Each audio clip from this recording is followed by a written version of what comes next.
Eh bien, bonjour à tous les amis. Et aujourd'hui, on se retrouve pour une nouvelle vidéo. Ouais, ça me fait rire parce que vous voyez pas, mais le setup est incroyable. Bon, bah déjà, vous voyez que dans l'angle de la caméra, il n'y a pas grand-chose. Avant de commencer cette vidéo, vous l'avez vu, une nouvelle caméra. Et oui, enfin, voilà, je n'utilise plus le petit appareil photo, donc il n'y aura pas à couper tout le temps. Sachant qu'en plus, j'utilise, voilà, vous allez peut-être pas le voir, j'utilise un Camlink. Donc regardez, je recorde avec mon ordi. Waouh, cet effet. C'est pour ça d'ailleurs que je peux utiliser mon gros micro, voilà, poum poum, et pas spécialement mon micro que j'utilise d'habitude. Et celui-ci, voilà, pour ceux qui voulaient savoir, c'est un petit micro Sony, voilà, extrêmement sympathique. Voilà, regardez, je peux même faire des zooms. Wow, incroyable non plus, ouais, j'ai jamais dit ça, bon, bref.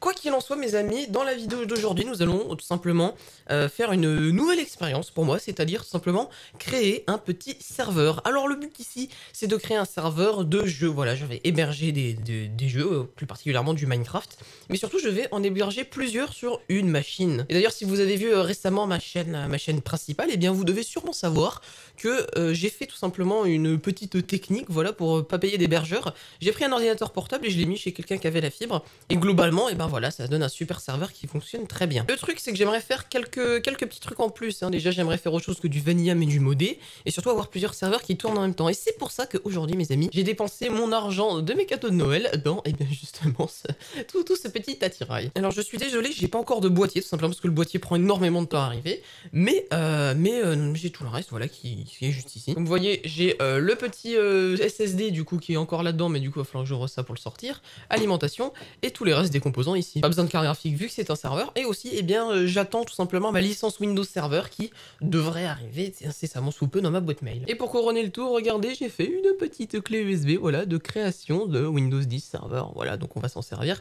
Et ben, vu que j'ai jamais installé Windows 10 Server, je ne sais absolument pas à quoi ça ressemble, du coup, on va voir tout ça aujourd'hui. Donc déjà, pour commencer, je vais enlever cette énorme boîte et je vais sortir son contenu. Et les amis, je vous présente une petite carte mère. Oh, regardez, ça rentre même pas dans le cadre, c'est magnifique. Je vous présente cette carte mère, voilà, qui contient tout simplement un i5 de 6ème génération, donc le 6600K, overclockable bien entendu, 16 Go de RAM, et puis cet incroyable water cooling, oui bien sûr water cooling, cet air cooling Be Quiet que j'ai eu sur le bon coin pour, attention, 200 balles, voilà, tout cet ensemble, je l'ai eu pour 200 balles. C'est pas incroyable ça, dis donc. Donc voilà, puis comme vous l'avez vu, j'ai acheté aussi cette alimentation neuve, voilà, donc on va, pour l'instant j'ai pas de boîtier, mais on va essayer de voir quand même ce que ça peut donner. Alors la carte mère, je vais quand même la mettre sur son petit sachet antistatique, hein, on va pas déconner non plus. Voilà, parfait, on va la laisser tourner là-dessus, je pense que ce sera bien. Et du coup aussi, il me falloir l'alimentation, donc l'alimentation que je n'ai même pas encore déballée. Oh là là, important information. Bon, plus sérieusement, bon, bah, on a le power cable, ça ne m'étonne pas. On a tous les petits câbles, ah bah oui, bah, vu que c'est pas du modulaire, ils sont attachés à la lime. Bon voilà, j'ai pris du Corsair, je sais que ça fonctionne bien, donc voilà. Et puis surtout, bah, j'ai pris une 350 watts, et oui, j'ai pas pris plus parce que j'ai pas de carte graphique, donc bah, ça va pas me servir à grand chose. Sachant que la plupart de la puissance de l'alimentation, bon voilà, balai de la boîte, la plupart de la puissance de l'alimentation se met tout simplement sur le rail 12 volts, là où il y aura le CPU. Donc je vais même pouvoir faire de l'overclocking et il y aura pas de problème. Pas de problème, ouais, carrément. L'odeur de l'électronique neuf, c'est trop bien. Ok, la petite allime, elle est juste ici. Alors déjà, je vais aller chercher un autre truc, le petit câble HDMI. Oui, du coup, on va devoir utiliser les graphiques intégrés de cette incroyable carte mère Asus Gamers. On est des gamers, nous. Donc regardez, je sais pas si vous m'entendez très bien, mais en tout cas, on va regarder un petit peu l'IO. Donc on est plutôt bien, on a du gigabit pour l'Ethernet qui est parfait, de l'USB, un HDMI. Donc c'est parfait, on va voir tout ce qu'il nous faut. D'ailleurs, je voulais regarder rapidement, mais ça va, il n'y a pas trop de poussière dans le truc. Donc en vrai, ça passe, c'est pas trop mal, on va dire, pas trop mal, ouais. Bon alors déjà, pour commencer, comme je vous l'ai dit, moi je vais récupérer mon ancien SSD de boot que j'utilisais pour mon ordi principal. Sauf que, bah j'arrive pas à viser le trou, dis donc. Mais c'est quoi, c'est une blague? C'est juste des vis claquées au sol. Donc je disais, oui, je vais du coup utiliser ce petit SSD que j'avais mis là-dedans comme stockage. Voilà, pour booter là-dessus. Voilà, c'est vraiment de la full récup ce build, mais je pense que ça peut vraiment être cool. Bon, attendez, sachant que je prends actuellement 20 ans pour ouvrir ce truc de disque dur, on va fast forward un peu. Voilà, donc on va peut-être réussir à... Pouf, voilà, regardez-moi ça, KFA2 Gamers, waouh. Alors les gamers, ah là là, ces compagnies qui nous prennent bien au sérieux. Enfin, quoi qu'il en soit, comme vous voyez, c'est assez simple, c'est juste un petit adaptateur, et je crois que c'était la galère. Ah oui, putain, fallait un peu le plier pour le sortir.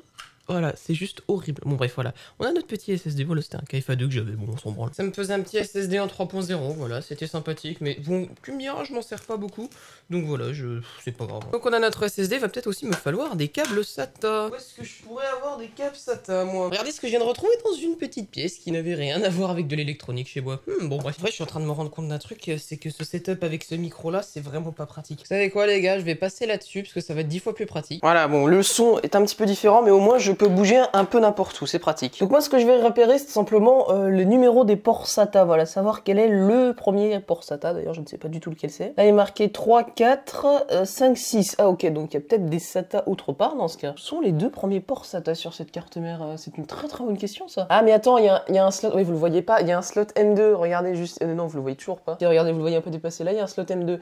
Ok, donc ça, je pense que ça doit être 1 et 2, ça doit être les M2 à mon avis. Bon bah du coup c'est 3, 4 et puis 5, 6, ok, il va falloir que je me branche sur celui-là en premier, avec mes doigts de fée, tac, voilà. Ensuite, le petit disque lui-même, enfin c'est pas vraiment un disque, mais voilà, vous avez compris. Bon, ensuite, il va falloir que je me dépatouille de cette alim. Alors, idéalement, en fait, j'ai juste besoin du 8 pins du CPU, puis du truc du 24 pins de la carte mère, et d'un truc de SSD en soi. Du coup, hop, un câble SATA. Je m'en fous, voilà, CPU, il est là. Voilà, théoriquement, tout ça, là, j'en ai pas besoin. Bon, bah, du coup, je vais refaire une grappe avec. Alors, bien sûr, pour l'instant, j'ai pas de boîtier, mais vous inquiétez pas, quand j'aurai le boîtier, ça ira beaucoup mieux, bien sûr. Voilà, bon, première grappe de fête. Alors, le 24 pins. Regardez ces belles rames G-Skill. Waouh, bon, alors, attends, le 24 pins, il se branche dans quel sens? Hop, voilà. Il a l'air dedans? Non, il a pas l'air dedans. Il n'est pas complètement dedans. Bon, en vrai, ça va peut-être suffire, les gars. Ensuite, le 8 pin du CPU. Hop, voilà. Et bien sûr, le petit SSD. Voilà. Bon, bah, je vais le laisser comme ça, c'est parfait. Bon, c'est moche. Mais on va dire que ça a fonctionné. Ah oui, un truc que j'ai remarqué aussi, c'est que le petit ventilo, il est pas branché, dis donc. Non, je suis pas fou, c'est quoi? Châssis fan, CPU fan, et juste ici. Je sais même pas pourquoi il l'avait débranché, le gars, mais voilà. Bien, maintenant, qu'est-ce qui nous manque? La petite HDMI qui se branche derrière. Le câble de l'alimentation. Donc là, la technique, c'est que j'ai routé une sorte de petite multiprise. Regardez, juste ici, comme c'est mignon. Attends, je vais pas brancher tout de suite, je vais d'abord brancher de ce côté-là, je suis pas fou. Voilà. Oh, elle siffle. Oh, elle siffle. C'est mignon, petite alim qui siffle. Ah, c'est bon, elle siffle plus. C'est un tout petit peu. Ah, si, il y a un truc très aigu. Oh, ouais. Bon, c'est très faible, hein, mais cette alim siffle. Bon, bah d'accord. Ah oui, ok, je viens de capter, en fait, j'ai pas vu que le power button, il était déjà on, en fait. Donc, j'avais pas capté. Pourquoi, Corsair, vous livrez des alims avec le bouton déjà mis sur on? Là, alors là. Bon, quoi qu'il en soit, j'ai également un câble Ethernet de 20 mètres qui était juste ici, qui est planqué. Et je vous l'ai pas dit. Et bien sûr, alors vous ne me voyez plus, il va me falloir des périphériques input-output. Donc, je vais bien évidemment sortir mon fidèle estrier, mon Razer Black Widow. Oh mon dieu. Alors là, par contre, il va falloir que je décale la caméra. Hein. Que ça va commencer à être très short pour moi de ces conneries. Là, ça passe. Là, ça passe. Là, ça passe. Oh mon dieu. Allez hop, on va brancher le clavier sur une USB 2 comme ça boot en Legacy bien sûr. Et alors là vous me voyez pas mais je vais aller dans une autre pièce, voilà c'est l'avantage de ce micro pour aller chercher une petite souris. Souris qui est d'ailleurs mon ancienne souris et oui je l'ai remplacée. Regardez-moi ça, j'aimais tellement cette souris là, vous voyez ma nouvelle souris que bah en fait voilà je l'ai achetée en double parce que celle-là elle était un peu cassée. Du coup j'ai racheté la même. Mais bref quoi qu'il en soit du coup celle-là elle va nous servir. À nouveau c'est un périphérique que je vais devoir aller connecter. Oh quel bordel hein. D'ailleurs alors ça vous pouvez, bon ça va être compliqué de vous le montrer.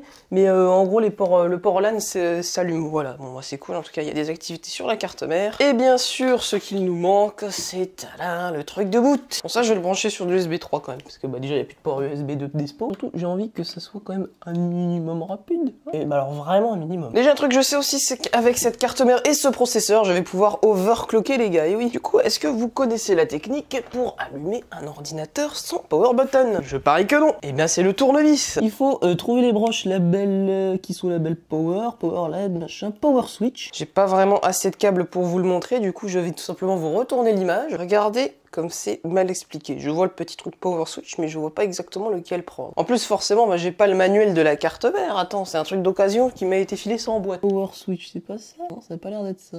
Oh si, c'était ça. Oh, bon alors attendez, moi je vais... je sais pas si c'est Supre du coup. Alors, oh, voilà, presse d'elle. Ok, c'est bon. Ok.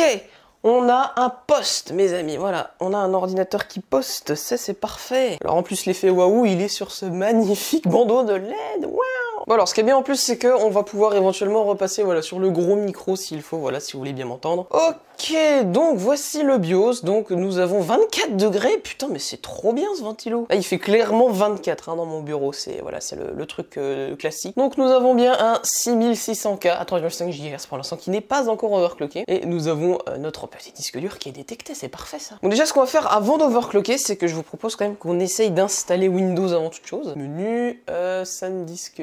Ah bah non, là c'est le Galax, je me suis gouré. Ah oui, il va pas y arriver bien sûr. SanDisk, voilà, et puis attendez, je vais mettre la mise au point manuelle, parce que vous voyez la caméra sinon elle parle chinois. Voilà, mise au point manuelle, c'est mieux. Alors, qu'est-ce qu'il me dit lui? Je ne comprends pas pourquoi il veut pas booster. Ah oui, c'était peut-être UEFI, peut-être. Ah voilà, j'ai sélectionné le mauvais truc. Je me dis qu'en vrai, ce que j'aurais pu faire au lieu de filmer l'écran là comme ça, c'est que j'aurais pu prendre mon Camlink et puis tout simplement le lier au PC directement.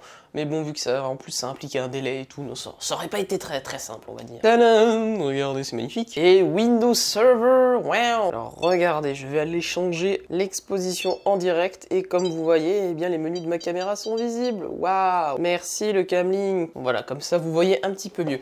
Alors, bah, jusqu'ici, je suis français, donc c'est parti. Alors, comme je vous disais, je n'ai jamais, au grand jamais, installé Windows Server, ni utilisé Windows Server. Donc là, je vais voir. Oh là, alors, qu'est-ce qu'on a? Expérience de bureau, voilà, moi c'est ça que je veux la standard, et expérience de bureau pour, voilà, pour qu'on ait un bureau, voilà, moi c'est ce qu'il me faut, parfait. Ok, ça on connaît, on va faire personnaliser, et voilà, 220 Go, il s'appelle Transfert, voilà, mais pour l'instant, on va faire un petit formatage. Tiens, qu'est-ce que c'est que ça?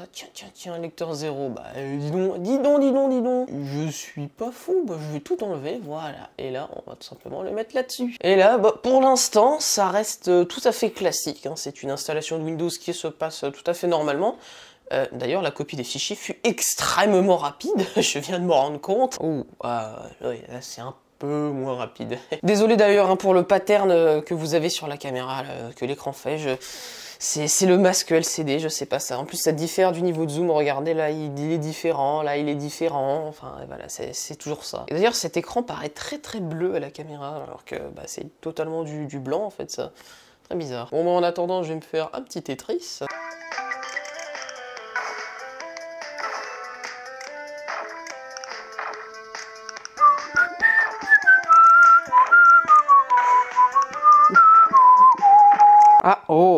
Alors attendez, je vais me partir en pause. Ouh, ça reboot. Alors, oh, regardez, ça boot même avec le logo de la carte mère, c'est magnifique. Qui, je ne précise, n'est pas le cas sur mon AS ROG, moi, donc bon. Oh, regardez-moi ça, paramètres de personnalisation.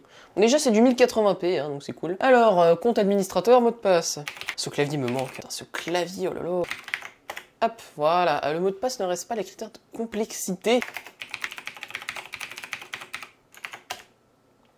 Peut-être mettre une majuscule. C'est vraiment des caractères, ouais, c'était des caractères au pif, hein, presque le mot de passe. Ah oui, donc oui, il faut faire un petit CTRL-ALT-SUPRE pour déverrouiller l'ordi, magnifique. Donc c'est parti, login. Oh, regardez-moi ça, wow, Windows Server Edition. Alors bien sûr, oui, je veux que tu me connectes cette petite chose. Regardez-moi ça, c'est magnifique. Tester la gestion des serveurs avec Windows Admin Center.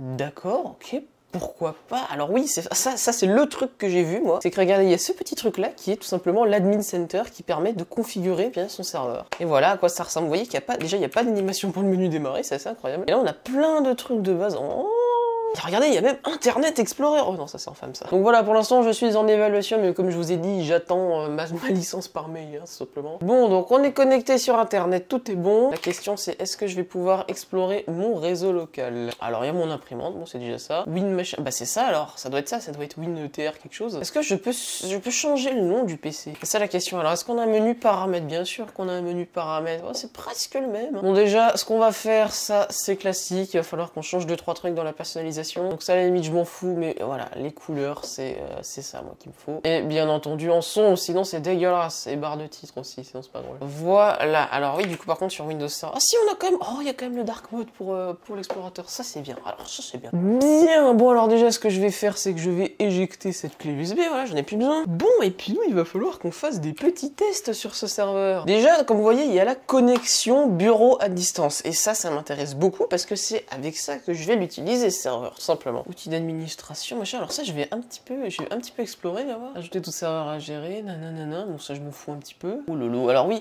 j'aimerais vraiment changer, en fait, la machine. Alors oui, alors ça, tiens, je vais faire un truc intéressant. Oh, je sens que ça va être intéressant. La question, c'est, est-ce que vous me croyez que ça va être intéressant? Alors oui, la première chose que j'installe, moi, c'est AIDA 64. Hop, voilà, comme ça, on va pouvoir voir un petit peu les performances de cette machine. Alors, système d'exploitation, Windows Server standard, parfait. Alors, ouais, j'aimerais bien vraiment changer le nom du PC. La question, c'est, je crois que je peux faire ça dans les paramètres, non? Système. Alors, on va renommer ce PC Wilderness. Voilà, je voulais lui donner ce nom à ce PC. Ceux qui auront la rêve, voilà, ça sera le PC Wilderness. Bah, tu sais quoi, on va en profiter maintenant, allez. Oh, qu'est-ce que c'est que ça?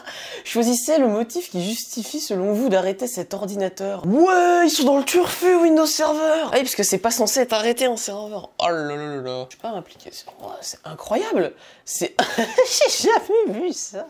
Voilà, je n'ai jamais utilisé Windows Server, hein, je le précise à nouveau. Ouais, donc les mecs, ils sont en mode sécurité de l'extrême. Tiens, regardez, vous savez ce qu'on va essayer de faire? Regardez, je vais en profiter pour aller dans le BIOS et on va essayer de l'overclocker, ce petit. Alors, je sais que sur Internet, j'avais trouvé des valeurs normalisées pour ce processeur, donc écoutez, on va essayer ça. Alors, 4,4 GHz à 1,320 volts. Alors, moi, je vais faire Advanced Mode, voilà, ça me va mieux. Blablabla. Alors, voilà, moi, c'est ça que je voulais changer. Bon, en fait, je crois que je vais vous passer toute cette partie où je galère totalement avec l'overclocking parce que tout simplement j'avais oublié un paramètre dans Windows et du coup cet overclocking n'a pas fonctionné là pendant que je filmais. Du coup, voilà, énorme fast forward jusqu'à ce que, eh bien, j'ai réussi. Voilà. Bien, les amis, du coup, je vous reprends.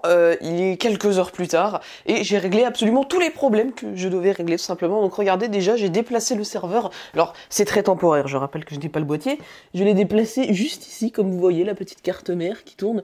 Le petit RGB très sympathique, l'alimentation aussi, c'est vraiment dégueulasse, et puis il y a un petit switch ici, puis ça c'est le câble Ethernet de 20 mètres, enfin bon bref, ça on s'en bat un peu les couilles. Tout ça pour vous dire que je l'ai overclocké, et je l'ai bien overclocké, pour vous dire, il claque des culs maintenant, et quand je vous dis qu'il claque des culs, c'est qu'il claque des culs vraiment. Regardez, là c'est un petit Cinebench, et comme vous voyez, eh bien par exemple, il est largement au-dessus d'un, je sais pas, un Cinebench d'un i7 3770.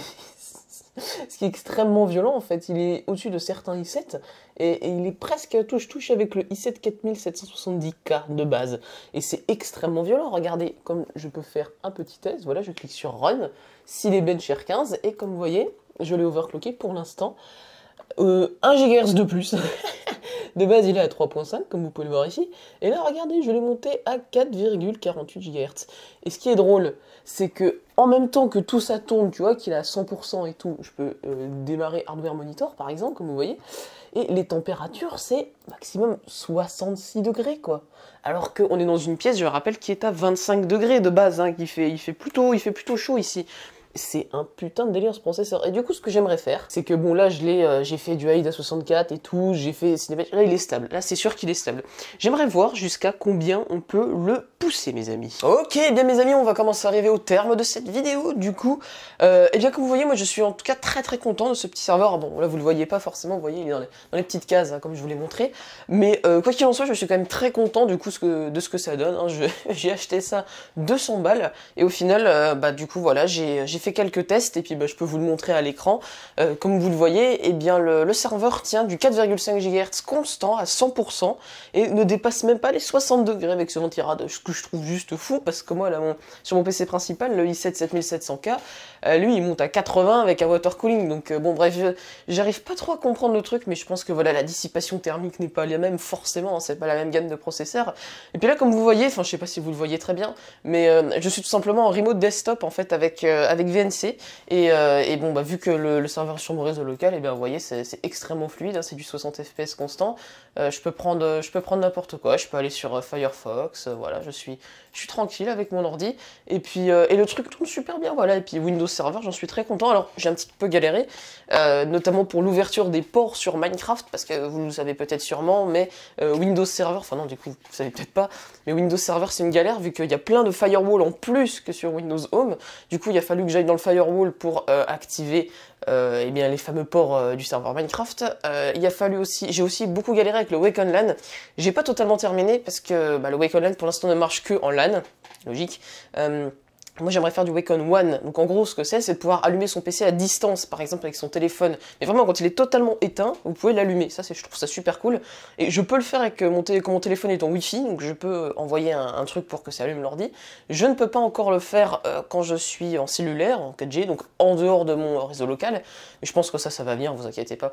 Mais quoi qu'il en soit, voilà, et du coup ce que j'aimerais vous montrer c'est à peu près les performances qu'a ce petit truc, mais également aussi en gros comment je vais l'utiliser. Donc là comme vous voyez j'ai un petit peu zoomé, donc j'ai eh bien Minecraft, hein, voilà surtout comment je vais l'utiliser, ouvert sur mon bureau, et juste ici comme vous voyez donc j'ai un Bungicord qui est une sorte de serveur proxy, j'ai aussi un serveur lobby et un serveur Evenia, du coup c'est une vieille sauvegarde d'Evenia, Evenia c'est un serveur survie, voilà, bref vous n'avez pas trop à savoir ça, et du coup vous pouvez aussi regarder éventuellement le graph processeur si vous arrivez à le voir. Donc je vais me connecter sur le Bungie, voilà on va le voir arriver, donc je sais pas pourquoi ça prend un peu de temps, je pense que c'est Windows Server, la première connexion à chaque fois, donc comme vous pouvez le voir, bon c'est mon IP local, je m'en fous si vous voyez ça. Donc voilà, je suis sur un petit lobby, comme ça, je peux prendre ma petite boussole, me connecter sur l'autre serveur, hop, et là, regardez, bam, j'arrive sur mon survie. Bon, ça, jusque-là, c'est classique. Maintenant, comme vous voyez, je vais pouvoir me déplacer. Donc regardez, je vais taper une petite commande qui va me permettre d'aller super vite, et j'aimerais que vous regardiez le chargement des chunks. Je vous rappelle qu'on est en 1.14, et donc que c'est une version de Minecraft où les chargements ont beaucoup de mal, on va dire. Regardez la vitesse de chargement des chunks. Je n'ai jamais vu ça, c'est juste, voilà, je n'ai jamais vu à quelle vitesse ces chunks chargent. Regardez-moi ça, et là, je suis sur le serveur, simplement. Et normalement, vous voyez, quand il y a des problèmes, vous voyez là on a des petits pics hein, sur l'utilisation du CPU, forcément. Et normalement, quand on a des vrais problèmes, comme par exemple j'ai un petit peu sur l'ordi portable, quand le serveur a vraiment du mal, il y a marqué dans la console "Can't keep up, the server is overload". Et bah regardez, là il n'y a aucun problème, on voit pas de message de "Can't keep up" ou des choses comme ça. Et comme vous voyez, les chunks chargent hyper vite, mais j'ai jamais vu ça. Regardez, c'est vraiment en 1.14, hein, c'est quelque chose d'extrêmement rapide.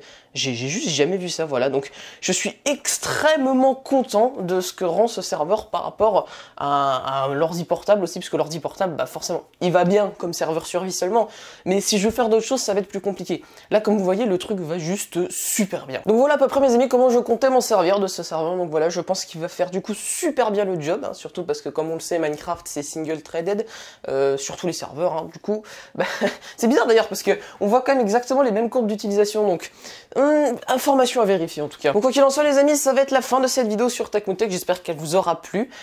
Si ça vous a plu, ben, n'hésitez pas du coup à venir voir ma chaîne principale, parce que prochainement je vais sortir une vidéo sur ce serveur, justement, une vidéo bah, super bien travaillée, machin, un peu comme j'ai l'habitude de le faire sur cette chaîne principale. Donc voilà, si vous ne connaissez pas, c'est Imhotech, vous pouvez venir voir, même si ça m'étonnerait quand même que vous connaissiez pas, ça serait bizarre que vous soyez sur cette chaîne là quand même. Mais enfin quoi qu'il en soit, j'espère que cette petite vidéo tranquille vous aura plu, et puis si ça vous a plu, ben voilà, n'hésitez pas à venir à ma chaîne principale, et puis éventuellement venir me le dire sur Twitter ou sur Discord, voilà, ça me ferait plaisir de voir qu'il y en a certains d'entre vous de cette chaîne qui sont quand même là. En tout cas, je vais arrêter le blabla, et puis moi je vais vous dire salut à tous, très bonne continuation, et à la prochaine pour d'autres vidéos éventuellement, parce que bon, ça prend du temps à arriver. Allez, salut les amis.